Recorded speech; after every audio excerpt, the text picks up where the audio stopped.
Brahma Gurur Vishnu Gurur Devo Maheshwaraha Guru Sakshat Param Brahma Tasmai Shri Gurave Namaha.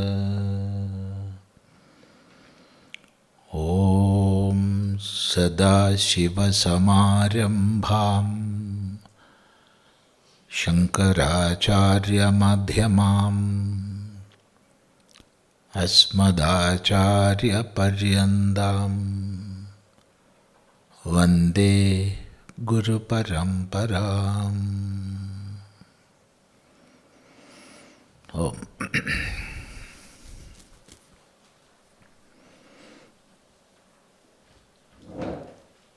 Before entering into the Upanishad studies, we can prepare ourselves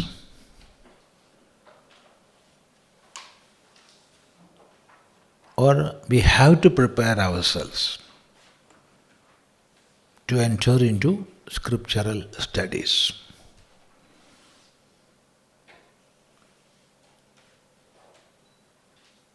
The best way to make our own mind focused,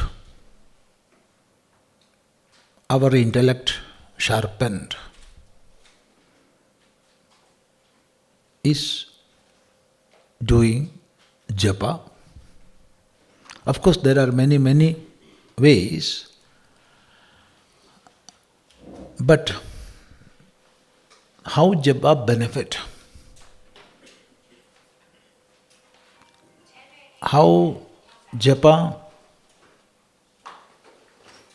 changes the inner instruments of cognition, we cannot explain through words.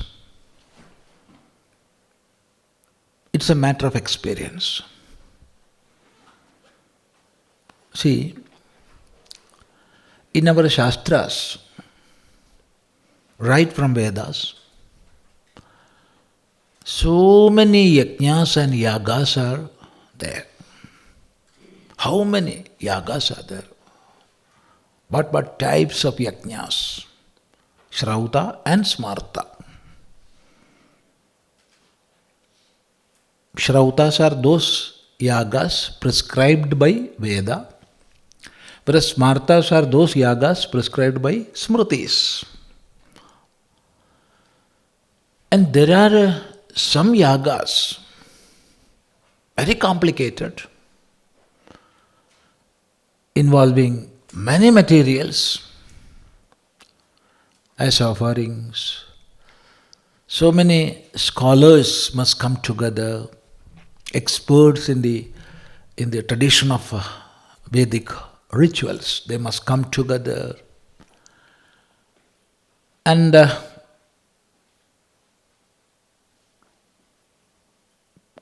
in some yagas, the involvement of money will be lakhs and lakhs of rupees.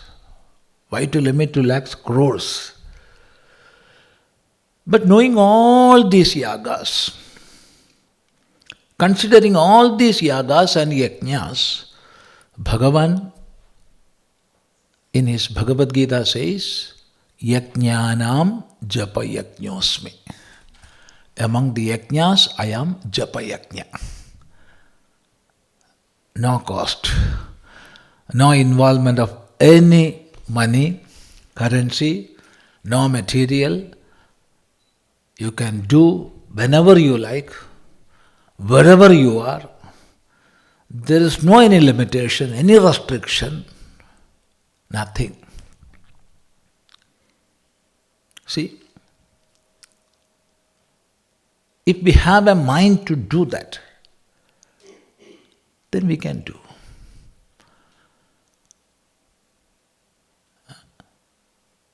The case of other yagas, so many questions will come. If I am to do some yagas and sit as Yajamana, Then everything is prepared.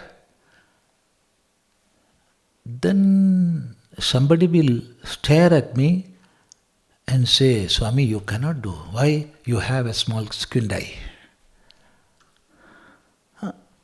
If you have a squint eye, or if your one leg is a little bigger or smaller, or you have a small bend, you cannot do yagas. See, so many restrictions, so many limitations. But take the case of japa. If you consider yourself impure, then you can do japa to make you pure. If you consider yourself pure, you can do japa to make you more purer. So, Bhagavan says, among the yajnas, I am japa yajna. So, daily, at least 24 minutes a day, you keep the time for japa in your house. 24 minutes a day. Then some may say, we don't have that much time. I'm very busy. Busy for what? Huh? You are busy for what? If we are not looking after our own life,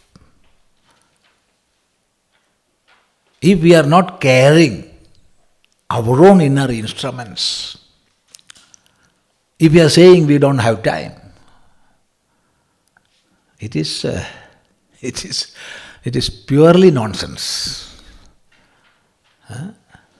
So we have to find out daily some time, say 24 minutes. We have 24 hours a day, so 24 minutes, one nadiga. Nadiga is nadiga in Samskrita, nadiga in Malayala, 24 minutes. Do that. Some mantra japa. Whichever be that mantra, Om Namo Narayanaya, or Om Namah Shivaya, Om Mahadeviya Namah, whatever it is, some mantra. Daily you have to chant. Then if you can do that for at least 6 months regularly at a specified time, we will feel tremendous change with it. We have to feel that, we have to experience that, what type of change is happening within me. Without doing that, we cannot explain. There is no way of explaining that. We have to feel that, we have to experience that. That will make the mind pure. That will make the intellect sharp. And naturally, we will go to a state of dhyana. Nowadays, we are seeing everywhere teachers of dhyana are there, teaching meditation. I'm wondering how you will teach meditation? How you can teach meditation? Is it something to be taught? No. And some people are saying, I am meditating, or daily I will meditate for 1 hour. That is, they are sitting erect and thinking something and saying or superimposing, I am meditating. No, meditation is not such a thing. You cannot do dhyana. If you are doing something, it is not dhyana. Dhyana is a state, it must come by its own. We can invite dhyana by doing dharana, by doing japa, by doing karma yoga, by doing swadhyaya. Many ways are there. But we are inviting that state of dhyana. You cannot do dhyana. So, easiest way to have dhyana is doing japa. First you loudly do japa, slowly go to upamshu japa. Upamshu japa is manda japa. Then slowly mauna japa. From mauna japa, we can enter into dhyana, or dhyana will enter into our own being. So we can begin this Upanishad studies with some japa.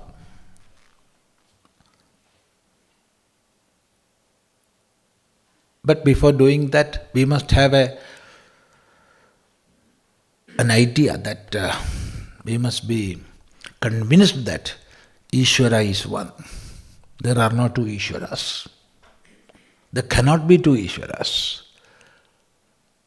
Different forms, different names are attributed to one absolute existence, one ultimate Ishvara. So many names are attributed, so many forms are attributed. So if you are chanting Om Namo Narayana, it is the same as chanting Om Namo Shivaya. Because Shiva and Vishnu are one. In the same way, if you chant the mantras of Bhagavati, that also is same. There are no two Ishvaras. So today we can chant Om Namah Shivaya for some time and then go to Kenopanishad.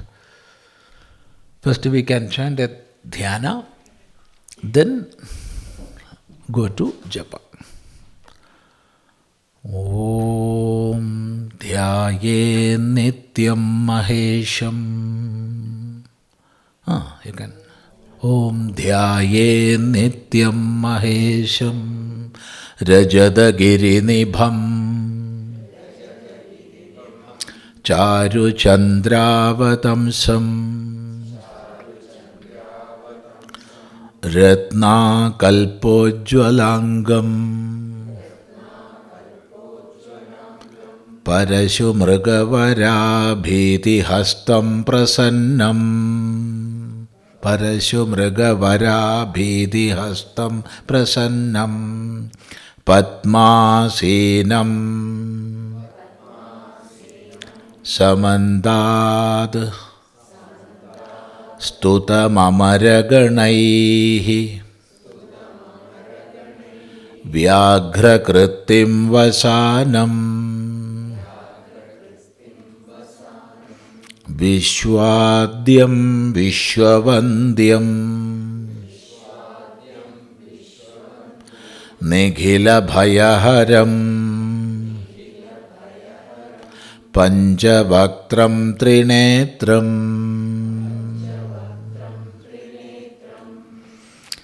Om Namah Shivaya.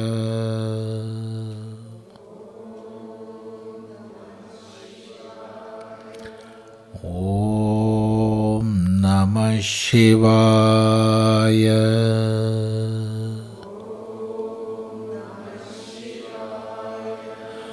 Om Namah Shivaya.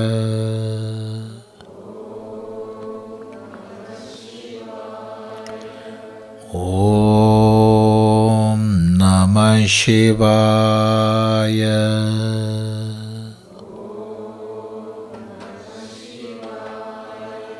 Om Namah Shivaya.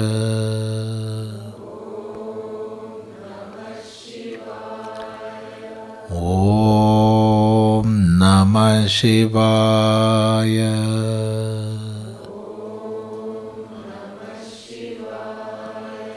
Om Namah Shivaya.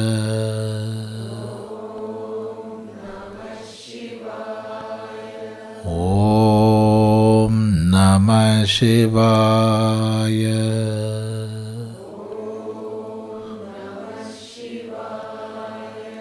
Om Namah Shivaya.